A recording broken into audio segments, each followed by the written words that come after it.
বাংলাদেশ সেনাবাহিনী আজ দেশের সীমানা পেরিয়ে বহির্বিশ্বেও উল্লেখযোগ্য অবদান রেখে চলেছে। প্রিয় অফিসার ক্যাডেটবৃন্দ, তোমাদের কাছে আমার প্রত্যাশা এই যে নেতৃত্বের সর্বোচ্চ গুণাবলী যেমন সততা, সত্যবাদিতা, কর্তব্যনিষ্ঠা ও কঠোর পরিশ্রম দ্বারা সেনাবাহিনীর উপরে অর্পিত সকল দায়িত্ব তোমরা আন্তরিকতার সাথে পালন করবে।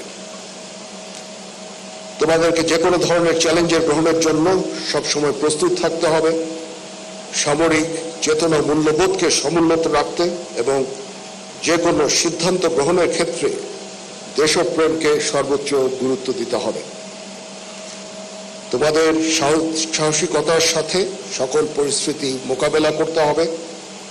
তোমরা প্রতিনিয়ত নিজেদের সক্ষমতা এবং পেশাদারিত্ব বৃদ্ধি করতে সচেষ্ট থাকবে।